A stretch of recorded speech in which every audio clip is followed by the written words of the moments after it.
Hi there, my name is Michael James. I'm here in lovely Huntington Beach, California with my model, my mom. I'm excited to have her with me today. She's been my biggest supporter throughout my entire career, so it feels really special to me to be able to do her hair for this. For today's look, I'm adding a few foils through her face frame to brighten everything up while keeping it soft and natural. I'm also gonna pop a few through the top for dimension and blend. Then we're gonna refresh her new growth with INOA to cover some non-pigmented hair. She's currently sitting at about a level 5. She's got about 50% non-pigmented hair, so I wanna maintain depth while enhancing her overall brightness. A little bit about me. I've been a licensed cosmetologist in California since 2017. Tony & Guy is where I did my formal training, and it's where I educated a team of colorists for 6 years. In 2021, I started using L'Oréal Professionnel, and then in 2022, I had the amazing opportunity to go through the Color Specialist program. I graduated with honors in the inaugural program, so it was something that really deepened my expertise in formulation, natural pigment, and the entire L'Oréal portfolio. Why I love education and L'Oréal Professionnel. Growing up, traditional education was a struggle for me.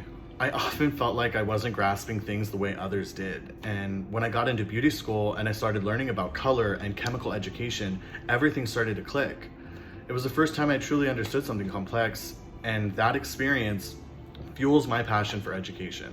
I know what it's like to sit in a class struggling to absorb information, so I love breaking things down in a way that makes it click for others. L'Oréal Professionnel's education is next level. It doesn't just teach techniques, it builds a deeper understanding of hair so that way we can formulate with confidence, and their commitment to innovation, especially with products like INOA, allows us to create beautiful, long-lasting color while keeping the hair's integrity a priority. So, for today, let's jump into this. I'm excited to walk you through this technique and show you how I bring everything together using L'Oréal Professionnel. Let's get started. I just prepped my model with Metal Detox. She will be going home with a little take care routine of shampoo and conditioner that we've got to use for the next 14 days. It's a really great treatment. It helps prevent me from causing any unwanted breakage. It's also gonna give me desired, expected results. It's gonna help remove harsh metals and minerals from your hair and really allow us to go in and give us the target that we're going to look for today. Are you excited? I'm excited. I can't wait. Perfect. Let's get into it. Thank you.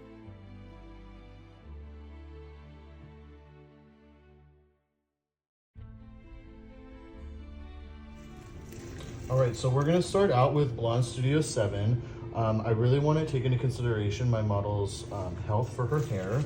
I wanna go on with something clay.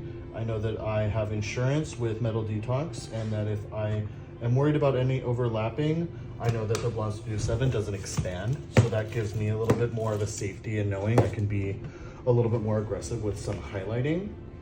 So I'm going in with 0.7 ounces of Blonde Studio 7, and now I'm gonna go in with 20 volume Maja Creme. I'm gonna go to 1.2 ounces. That is my desired ratio when I'm measuring. 0.7 times 1.5 is 1.2. I find mixing this amount is just the right amount. If ever I need to mix a little more, that's always really easy. But we're gonna start out with some highlighting, and then we'll go in for her base color in a little bit. I also really like Blonde Studio 7 because it's ammonia-free. And of the lighteners in our collection, it's the only ammonia-free lightener that we carry.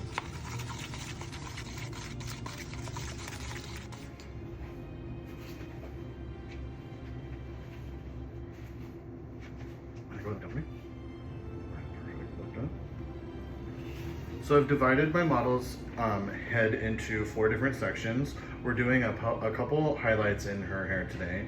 I'm gonna focus with a couple around the hairline, and then I divide right at where she parts her hair.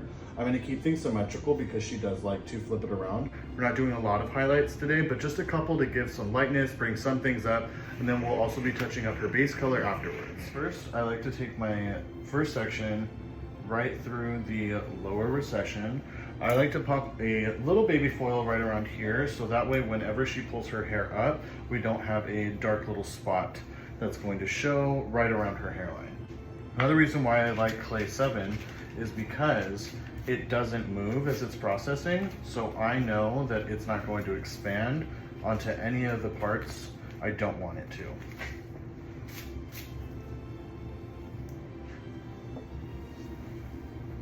Because we're going to be doing her tint in between, I want to make sure that I don't hit any of her ends with her base color.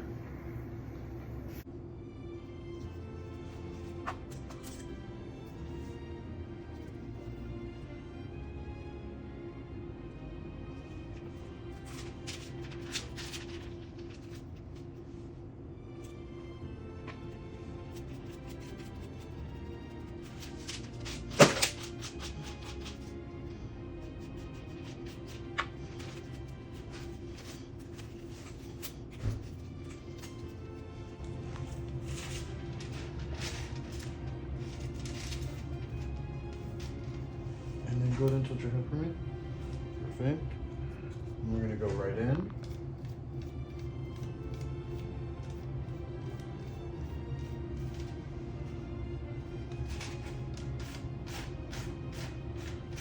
And I'm being mindful to not overlap to our previous blonde as well. We just want to highlight what's brand new and getting touched up.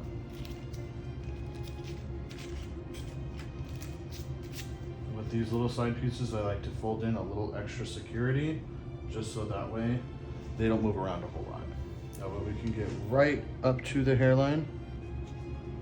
And then we're gonna hit right here.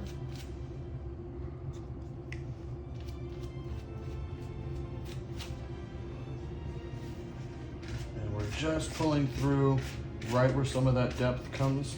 Right to where about when it stops is where we're going to stop highlighting. Come right back in here. And this to me helps me lock everything into place. I'm going to slightly pivot my sectioning to gradually become a little bit more vertical, just so that way I can mirror her hairline. All right, now we're going to jump into the top section of the head. We're not necessarily doing anything that's going to be considered like a money piece, but we really just want some like face framing highlights. We're going to give a little bit of dimension because we're going to be root shading at the very end today, so I'll leave that out, but I'm not designating any type of money piece. We're doing some traditional face framing foils. I'm going with the shape of her hairline so that way it lays naturally. I'm keeping my sections really fine because we don't want to have chunky highlights. I want it to look soft and lived in. That way I can give her a good low maintenance feeling. I like to keep in mind when reaching the end of my section, I always want to leave some hair in between my sections. So that way I don't feel like I have any harsh lines coming in between the highlights from the other side as well. That's what's going to give you more of a cohesive look. I essentially want to mirror the same texture speed that I have on the other side to this side so that everything looks symmetrical and cohesive. We do part a little off center, but sometimes we part down the middle. So I think for sake of symmetry, I think it's the best to work off of where they part most of the time and just try to make it as symmetrical as possible. I'm such a big believer in clean foils. I think if you put a clean section in and you're putting a clean foil in, you will never have a bleed mark and it will never slip.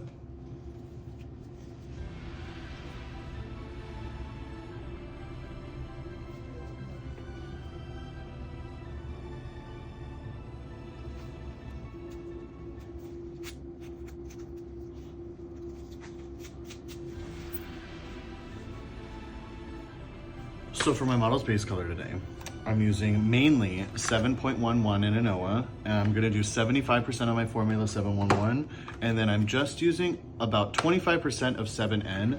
My model's about 50% gray. I don't want full blank opaque coverage, but this is gonna give me the entire amount of coverage that I need.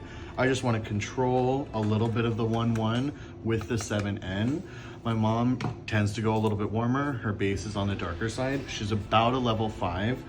So I want to control some of that warmth. We like a little bit of an ashy brown. So for INOA, it's 1-to-1. So we're going to be doing about 2 ounces of total product, and then we'll do 2 ounces of developer. Now, with my 7N, I'm going to go right into, make sure I use my color key because we don't want to waste any product here. Now, because we are dealing with some non-pigmented hair, I am going to be using 20 volume with INOA. And we're at 2 ounces here, so we're going to go right into 2 ounces. I like to start from the back. Once I get all of the tint applied in from the back, I can lay everything backwards through the top of the head, and everything is a little bit more neat, a little bit more orderly. I definitely know with services like this, it can get really messy really fast. So anything that I can do to make my life a little easier, to create clean sections, I'm gonna do it. A pro tip with INOA, in taking your section, you want to apply color to both sides of your section first. So you want to hit right underneath, and then you're going to want to take a little bit of color in through that side. Take your section as you lay it down. Now we've already got a line of some color right there. That is going to aid in us ensuring that we get proper saturation and full coverage. A clean and effective tint retouch, it is definitely something that you can make a good amount of money on, and you also want to be really efficient in when you're applying your color. For tint applications, I really like to use something that's called a well brush, and that's going to be something like this. It's got flat, straight bristles versus something that's got a little bit of feather to it. Things that have a little bit of feather are good for highlighting, they're great for balayage, but when it comes to applying solid color onto the scalp, I definitely want to make sure that I'm able to pick up as much product as I can, but also saturating in my sections, and I can go right into my lines. When working with coverage, I always like to outline my section first, and especially through the top of the head and in between these foils. This is where the sun hits the most. This is where color is going to fade first. This is where clients are going to look at first when they're looking at their roots. So I like to get that on as fast as possible as I work through the top and sides of the head.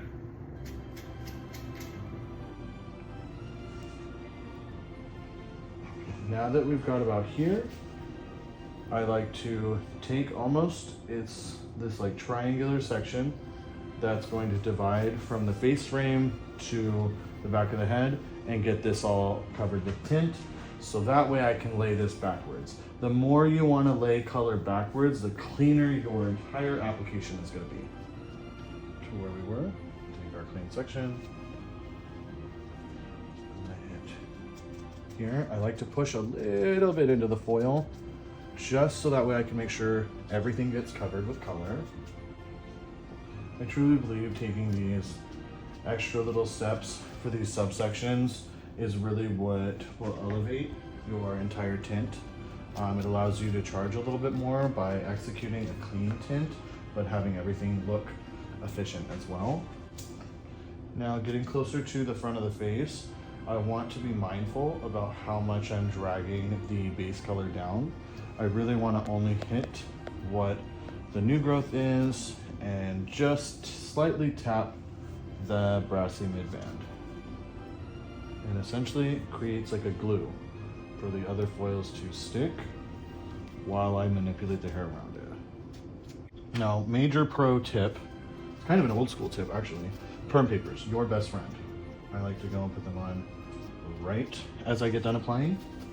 This is going to help lay down all of the glue from this color and make sure that everything stays inside the color.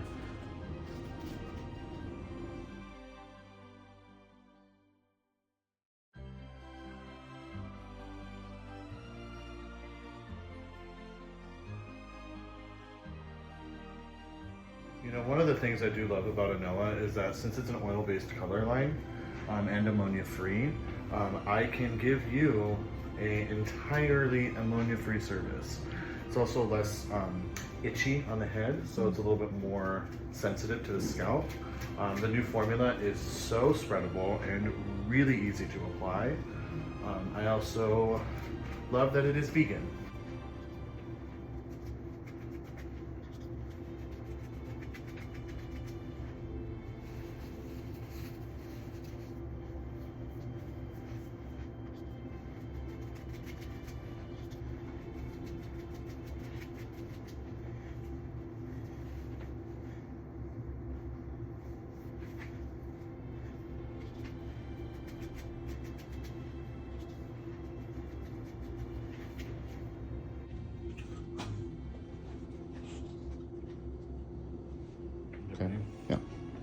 All right, we set our timer for 35 minutes. This is gonna continue to process. I'm gonna pull through some other shades so that way we can give you some variation in your color. So for our pull through, I'm actually gonna be going in with Dia Color in 982. There's a little bit of yellow that I do want to cancel out, but I don't want to fully neutralize. I really love the new mocha shades, especially this 982. This gives me a little bit of control to where things don't go too ashy, but I can subdue everything that I don't want to see. Because I want to deposit only, we're going to be going in with 6 volume.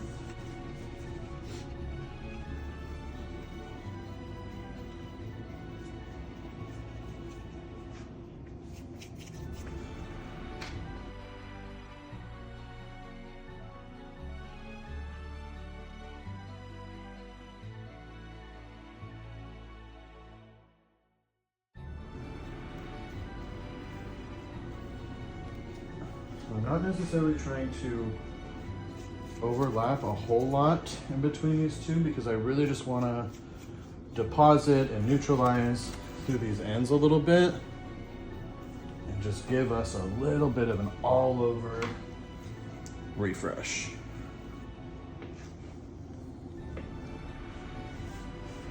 Yeah, the mocha shades are really beautiful because they're reflective. At the lighter levels, it's got a little bit of a different tonality than it does on the deeper levels. On the lighter levels, it's a little bit cooler, but it still has a gold background. So that's gonna give me a little bit of control so that way I can make sure nothing goes too ashy and everything looks nice and controlled.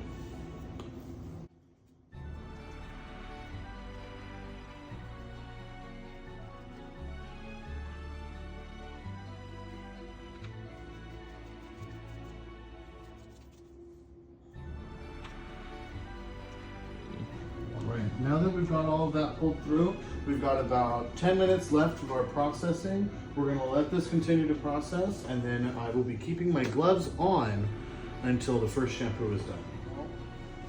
Foils are exactly where I want them to be, so we're gonna take all of these out and then we're gonna shampoo everything. You can already see here as I'm removing the foils, they're gonna have a really beautiful ribbon effect through her hair.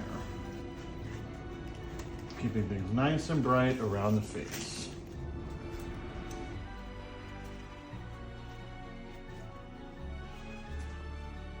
My first shampoo is going to be with INOA Post. We're going to make sure all of that permanent color is rinsed out, and then we'll go in with a second shampoo of Metal Bead Products. Another reason I really love INOA is too, without even having to manipulate the skin, we have very, very low chances of staining. And anytime a client leaves your chair without a stain, I call that a win.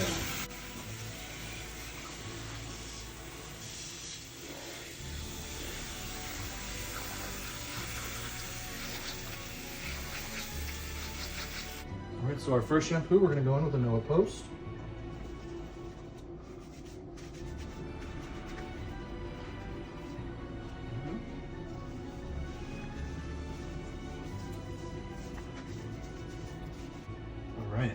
Now we're gonna head over to the chair so we can do our gloss. So I've got 713 in Dia Light. I'm using 6 volume because we only want to deposit. I'm using 713 because I do want it to be on the cooler side, but that 3 helps me fill just a little bit because our highlights lifted to a 9 and I want to bring everything down.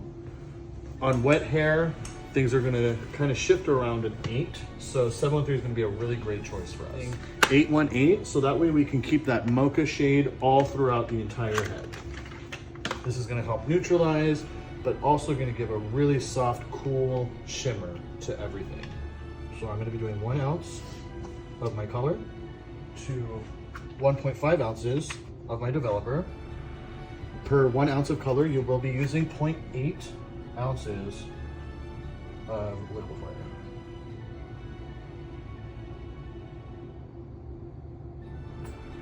This is going to give it a really great consistency to pull through the ends and thin out the product just a little bit to shift it from gel to a little bit more of a liquid. So for our root shade, our highlights live in the top part of the head, so we only really need a root shade through the crown. So we're going to go right in where those highlights live. I don't want to stretch too far down, but I do want to create a blur, so that way it's a lot more of a lived-in look.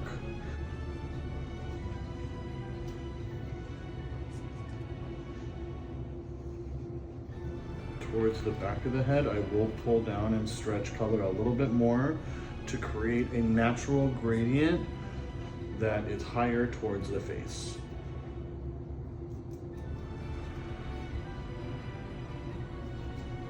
I like to leave out the hairline till the very, very end because it's generally more porous, a little bit more exposed to the environment. It will grab color a lot faster than the rest of the head. So I leave that out to the very, very end.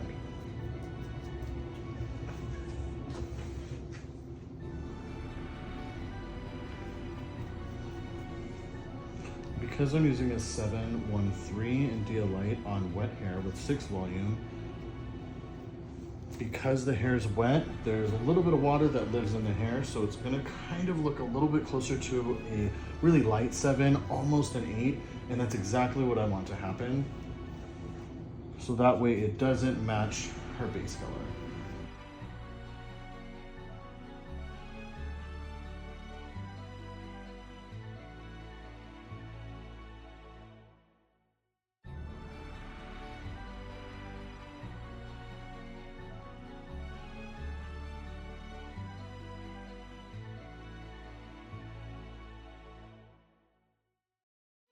Right, now that we are behind the radial, go ahead and look down for me. We're going to pull through her all over shade through the entire head. I'm going to divide the hair from the occipital up, separating from top to bottom.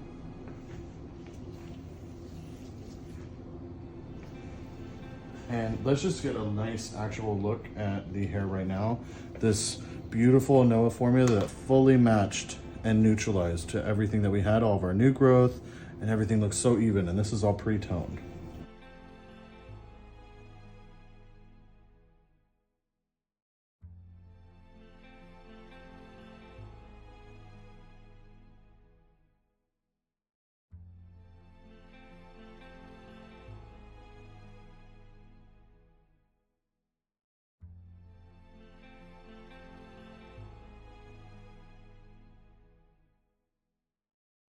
Okay.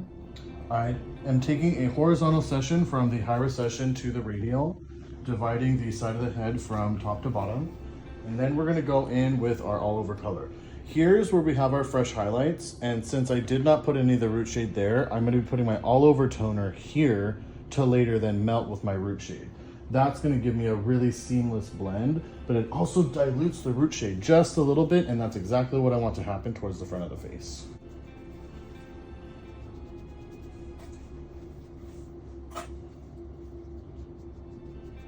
Now that I have everything pulled back, I'm just going to tap around the hairline with our root shade color, so that way we can get some blend.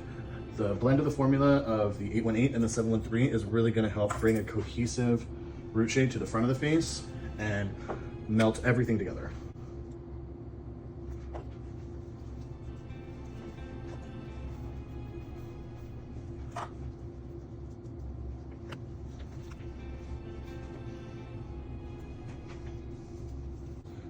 This already looks so beautiful.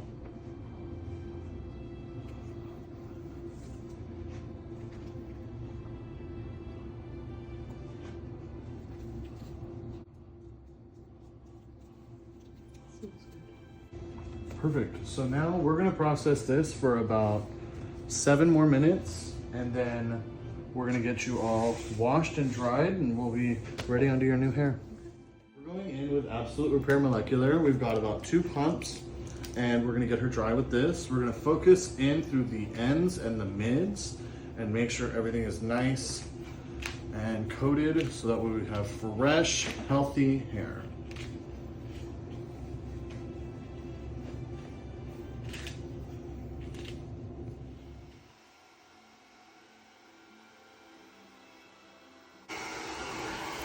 And here's where we can really see how those beautiful formulas start to completely marry together. The INOA created such a soft shift in her base color, and those highlights really look lived in, and that's gonna give her a really soft, dimensional, grown out look.